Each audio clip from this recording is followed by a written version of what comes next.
Bismillahirrahmanirrahim. Assalamualaikum warahmatullahi wabarakatuh. Apa kabarnya soleh dan solehah kelas 4? Semoga semua dalam keadaan sehat ya. Berjumpa lagi dengan Miss Ami dalam pembelajaran tematik. Mari kita buka pembelajaran kali ini dengan membaca basmalah. Bismillahirrahmanirrahim. Pada pertemuan kali ini kita masih di tema 4 subtema 3 pembelajaran 1, 2, dan 3. Untuk bahasa Indonesia kita akan belajar tentang teks petunjuk. Untuk IPA kita akan belajar tentang hemat energi dan energi alternatif. Untuk SBDP kita akan belajar tentang tanda tempo dan tinggi rendah nada. Untuk PPKN kita akan belajar mengenai kewajiban dan hak sebagai anggota masyarakat. Sedangkan untuk IPS kita akan belajar mengenai kegiatan ekonomi dalam pemanfaatan sumber daya alam. Baik teman-teman, pada pembahasan yang pertama kita akan belajar mengenai teks petunjuk. Kalian masih ingat apa itu teks petunjuk? Teks petunjuk adalah teks yang memberikan anjuran atau arahan. Pada halaman 86, kalian bisa melihat contoh teks petunjuk cara membuat layang-layang. Untuk pembelajaran berikutnya kita akan belajar mengenai energi alternatif. Sebagian besar energi yang kita gunakan berasal dari bahan bakar minyak bumi dan batu bara. Kedua bahan bakar tersebut dinamakan bahan bakar fosil dan jumlahnya sangat terbatas. Untuk itu, kita harus pandai menghemat kedua bahan bakar tersebut dengan cara mencari sumber energi alternatif. Sumber energi alternatif ada dua, yaitu sumber energi yang dapat diperbarui dan sumber energi yang kekal. Mari kita pelajari sumber energi alternatif dan cara penggunaannya. Assalamualaikum warahmatullahi wabarakatuh. Teman-teman kelas 4 yang hebat, solih-solihah semuanya, alhamdulillah pagi hari ini kita berjumpa kembali untuk melanjutkan belajar tematik. Hari ini kita belajar tema 2, selalu berhemat energi, di subtema yang ketiga tentang energi alternatif. Dan untuk hari ini kita akan mempelajari tentang sumber energi alternatif. Apa itu sumber energi alternatif? Sumber energi alternatif adalah energi pengganti yang dapat menggantikan peranan minyak bumi dan diharapkan tidak berdampak buruk bagi lingkungan. Jadi, sumber energi alternatif ini, sumber energinya bukan berasal dari sumber energi tradisional.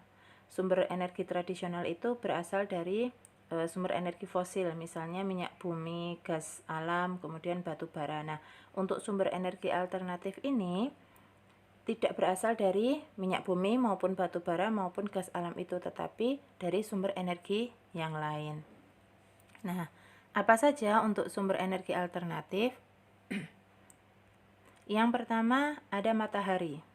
Matahari ini merupakan sumber energi utama yang ada di bumi dan manfaatnya banyak sekali, misalnya untuk mengeringkan pakaian, mengeringkan makanan, memanaskan ruangan, memanaskan air, kemudian sebagai pembangkit listrik tenaga surya yang menggunakan panel surya, kemudian membantu proses pembuatan garam. Selanjutnya adalah untuk proses fotosintesis bagi tumbuhan. Kemudian sumber energi alternatif yang kedua adalah angin. Angin itu adalah gerakan udara di permukaan bumi yang terjadi karena tekanan udara. Ada juga yang menyebutkan angin itu adalah udara yang bergerak. Nah, masing-masing kita tentu sudah pernah merasakan ada angin ya teman-teman ya. Dan kegunaan angin ini dimanfaatkan untuk menggerakkan perahu layar, layang-layang, kemudian juga untuk menggerakkan kincir angin yang digunakan pada pembangkit listrik yang nantinya akan menghasilkan listrik nantinya. Kemudian sumber energi alternatif yang ketiga adalah energi air.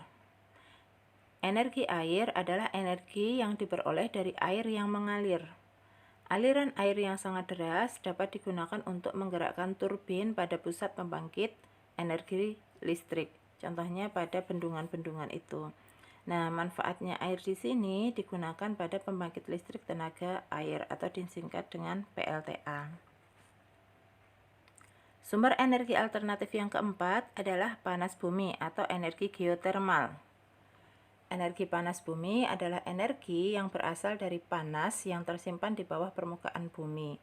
Dan ini banyak dimanfaatkan di daerah pegunungan.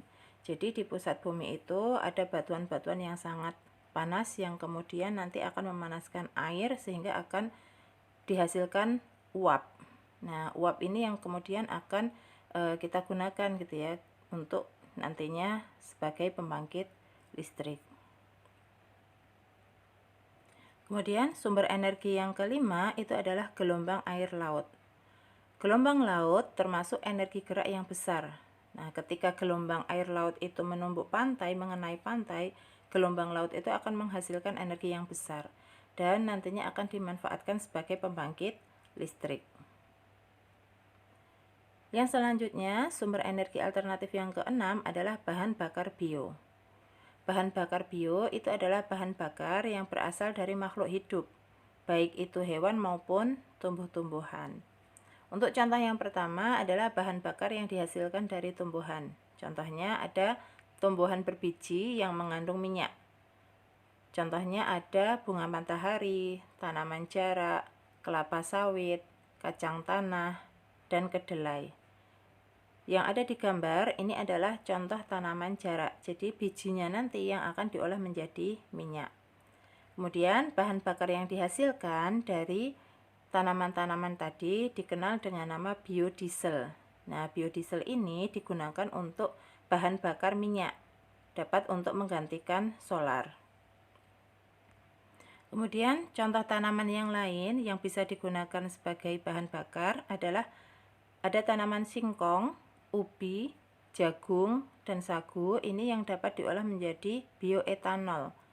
Nah, bioetanol ini dapat digunakan untuk menggantikan penggunaan bensin atau premium.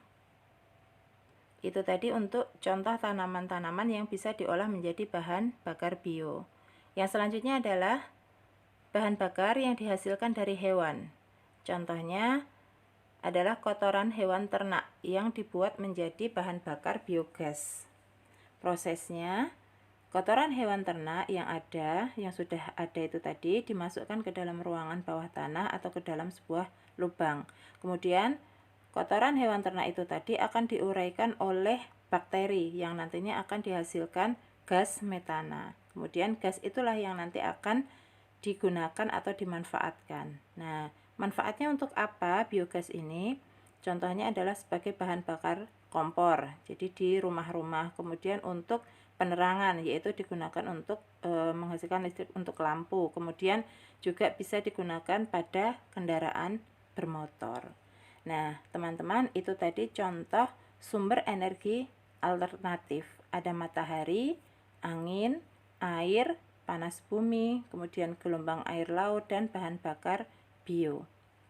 Yang selanjutnya, penggunaan ataupun pemanfaatan sumber energi alternatif itu juga memiliki keuntungan dan kerugian.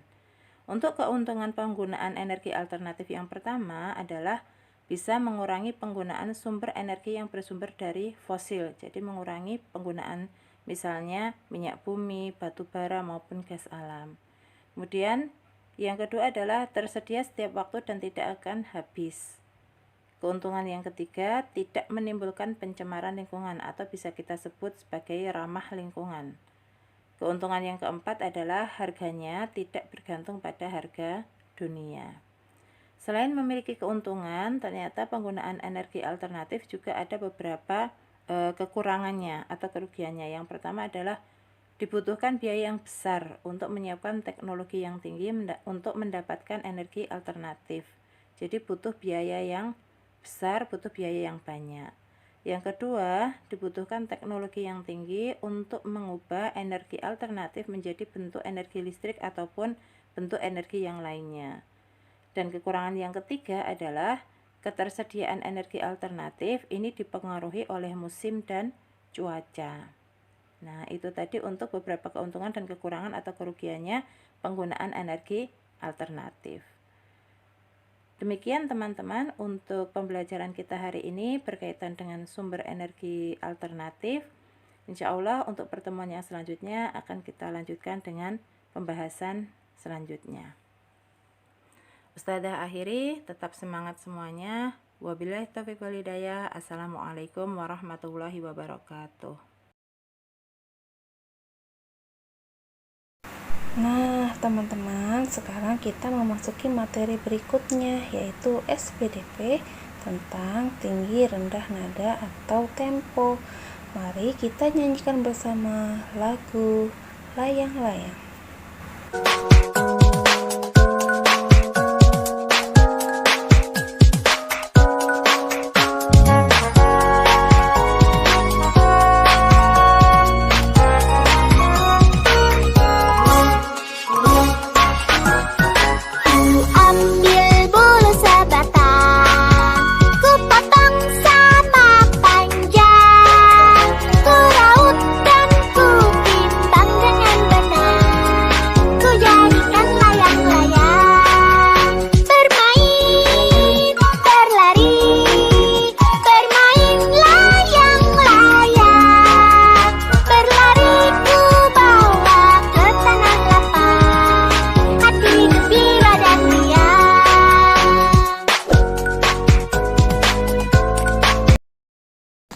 Nah, bagaimana teman-teman?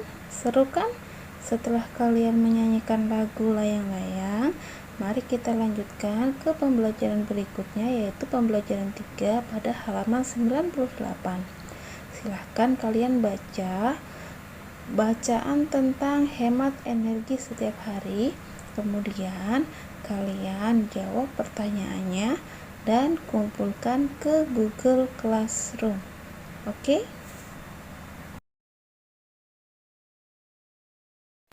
Baik teman-teman, untuk materi berikutnya yaitu PPKN, kita akan belajar mengenai hak dan kewajiban kamu sebagai anak di rumah, sekolah, maupun di masyarakat.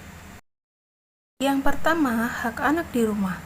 Setiap anak berhak mendapatkan kasih sayang, hak mendapatkan perlindungan, hak untuk bermain, hak mendapatkan kesehatan, dan hak mendapatkan pendidikan. Berikutnya, kewajiban anak di rumah adalah belajar, menghormati dan mematuhi nasihat orang tua, dan berkewajiban membantu orang tua. Selanjutnya, hak anak di sekolah adalah hak mendapatkan pendidikan, hak mendapatkan kasih sayang, dan hak mendapatkan perlindungan. Sedangkan kewajiban anak di sekolah yaitu berkewajiban mematuhi peraturan sekolah, menghormati dan mematuhi nasihat guru, serta berkewajiban menjaga kebersihan sekolah. Untuk hak anak di masyarakat, anak berhak untuk bersosialisasi dan mengembangkan hobi atau kegemarannya. Sedangkan kewajiban anak di masyarakat yaitu mematuhi peraturan yang berlaku di masyarakat dan berkewajiban untuk menjaga kebersihan di lingkungan. Alhamdulillah, pembelajaran kita hari ini telah selesai. Semoga materi kali ini dapat difahami dengan baik. Mari kita tutup pembelajaran hari ini dengan membaca hamdalah bersama.